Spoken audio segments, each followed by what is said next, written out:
Those who stand against, take for instance, President Trump.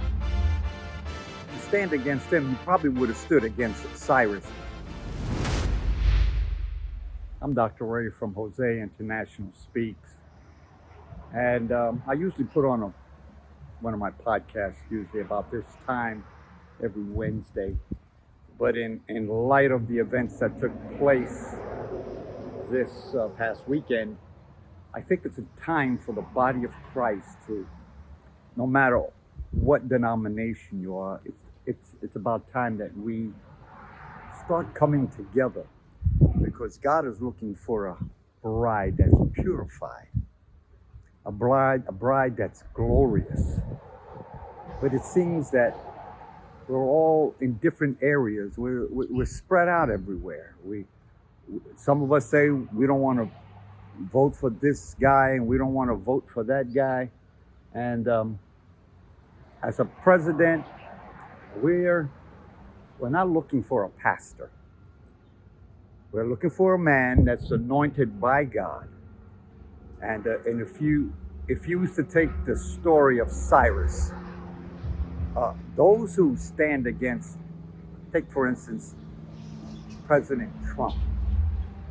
If you stand against him, you probably would have stood against Cyrus, in that Cyrus would have been the anointed of God at the time. He was there when there was time to rebuild the temple. Well, it's time to rebuild the ecclesia. And we need to get hand in hand. Forget the boundaries. If you say I'm a Methodist, or I'm a Baptist, or I'm a Presbyterian, or I'm a Word of Faith, you know what that tells me?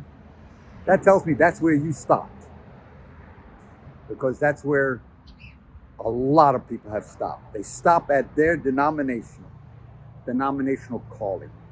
Well, it's time that we go hand in hand, get hand in hand, and do what the Lord is calling us to do. And that's get a glorified body.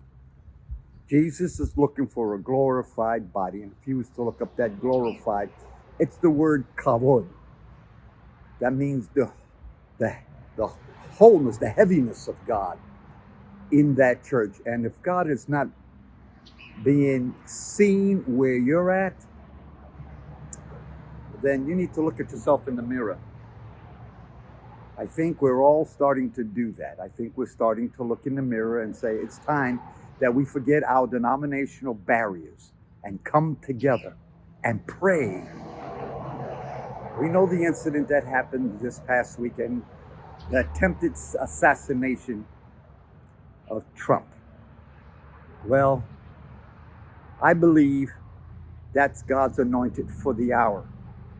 I was reading an article, and I believe it was put up by Pastor Hibbs of West Covina Calvary Chapel.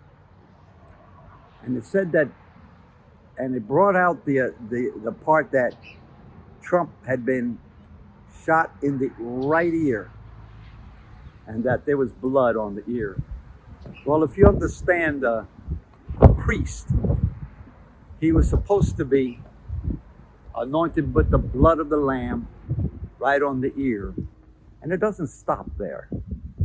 It also says that he was supposed to be anointed on his right thumb. Now, in touching his ear with the blood, it's a possibility that he might have gotten blood on the right thumb. And you heard him yell, "Give me my shoes."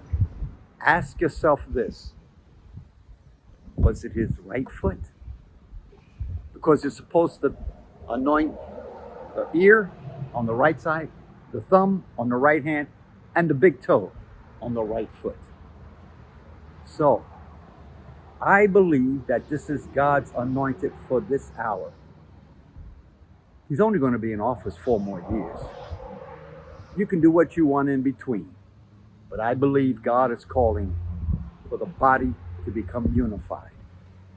And I'm going to pray right now for the unification of this body.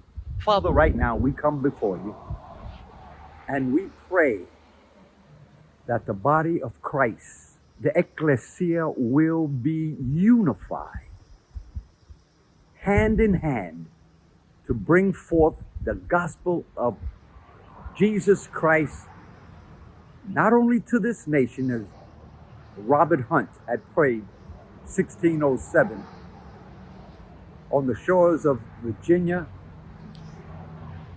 and he prayed that this nation would take the gospel to the world. Oh, Father, your body is going to come together here in the United States, and when it does, we will then invade the world with the gospel of Jesus Christ. Amen and amen. Well, I'll tell you what, next week, just look me up. I'll be on Hosea International Speaks. I'm Dr. Ray, and you have a good time.